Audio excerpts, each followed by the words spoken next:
Finally, the Lancia Delta Integrale is getting its engine swap tune. And it's not just getting one, but two. The first at Sarthe de la Sarthe, and the second at the Tokyo Expressway. The first tune we're going to do is at the track famous for Le Mans. And bear with me on this one, because we got a lot to go over. Okay, now that we're on the grid, let me run out the basics of this tune. 1. It is never going to be recorded as having the fastest lap. 2. It is going to have to pit every second lap. And 3. Somehow, it's still going to make 7 laps in 30 minutes and about 24 seconds. How that works? Math? To get this tune, I looked at different parts of the vehicle to figure out what we could do. 1 was the engine, which is swapped so we know it's powerful. But that leads us onto the brakes, which are absolutely terrible at stopping it. The only rational solution to this, of course, was to remove the brakes and use those points to add even more power to the engine. It's not like they were working anyway. The only difference is we now need to adjust our braking. Now that we've destroyed any stopping power on this vehicle, what else can we do to it? It's 4-wheel drive, so let's get rid of the tyres and put on intermediates, rain or shine. Then we can add even more power to the vehicle. Since the track's mostly straights, I think we'll get by on that. And it means if it does start raining, at least we don't have to make a pit stop, right? Since these straights are so long, it's more beneficial to have a longer high-end speed than it is to have a shorter braking distance. We make our way around the second chicane and onto the straight. And this is where we take first place. If you've raced this track before, you know this is going to be a damn fast first lap. Now the next thing to cover is wear and tear on the vehicle. And I'm going to be honest with you, it's not great. The racing intermediate tyres are going to wear out after 2 laps. If you're fighting with other cars, maybe even slightly before that. But don't worry, you can limp home and still have a great time. Also, run the fuel map on 4, and that'll last you exactly 2 laps. At least they run out at the same time. Hence the 2-lap pit strategy.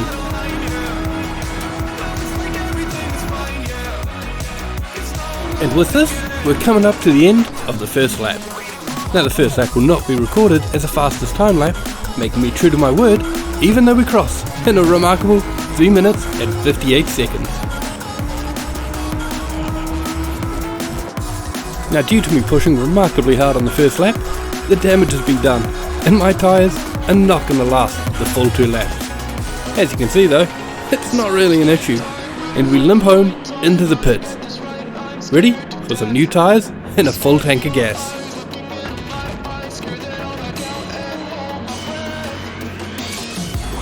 Coming out of the pits onto the third lap, we notice we're no longer in first.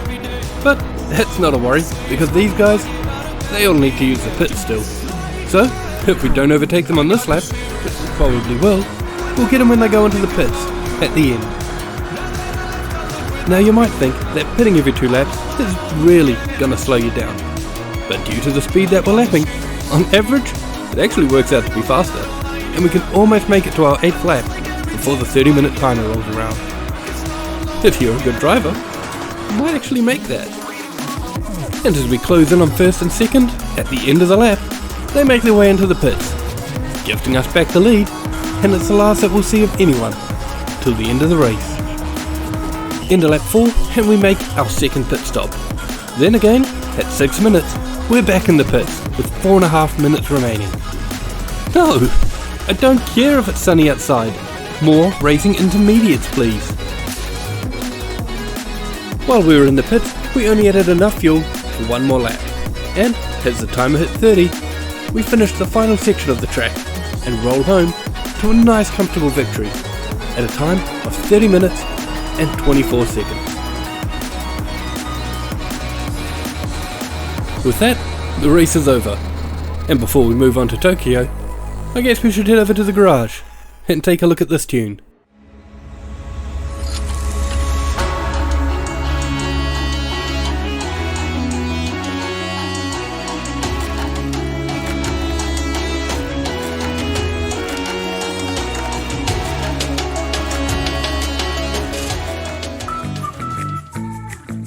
Now, it's time for Tokyo.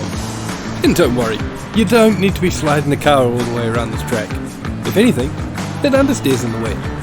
But I get bored, and that handbrake, it keeps calling my name. Now, like the track before it, we got a few things to cover with this tune. So, to begin with, we're going to do a race breakdown, so we can cover the braking and such. Then, we'll do a demo of the fastest lap, before heading over to the garage and checking out the tune.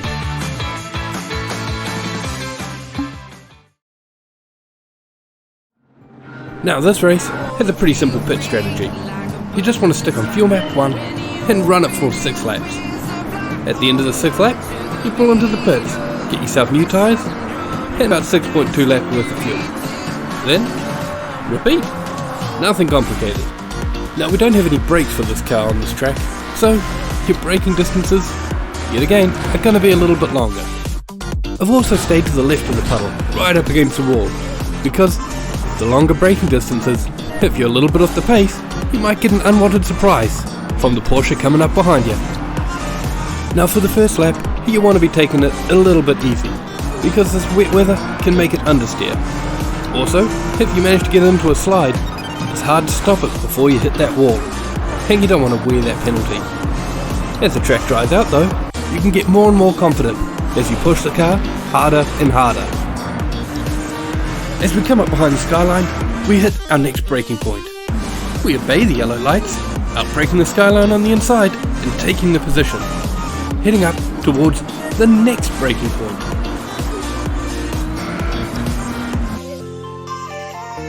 As we brake here, we wait for the nose to dip in, before switching over to the accelerator and powering it round the corner for a fast exit.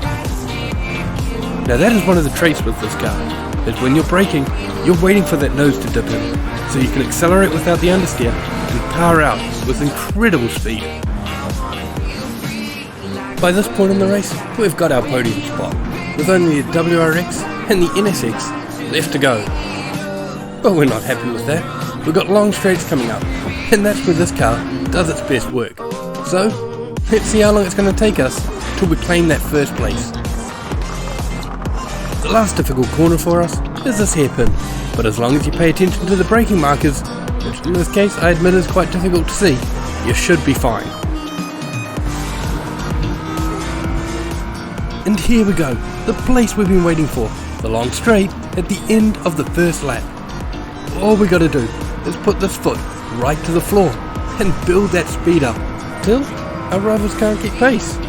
And then they're easy prey as we fly past him one by one until that lead is finally ours.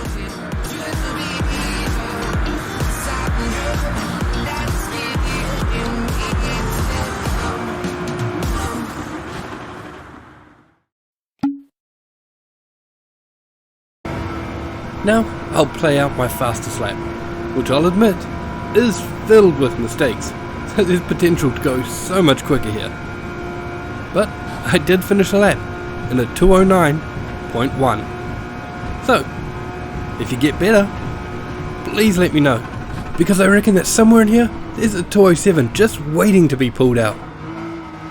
Also, as a quick shout out to all the guys who comment on my videos and have conversations with me, thanks a lot. It really helps keep up the motivation, and it's always great to hear from you. Once you've seen enough, skip forward to the end of the video and check out the tune.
And here's the tune. I really hope it helps you make money in the game, and you have fun with it. Enjoy, and I'll catch you next time.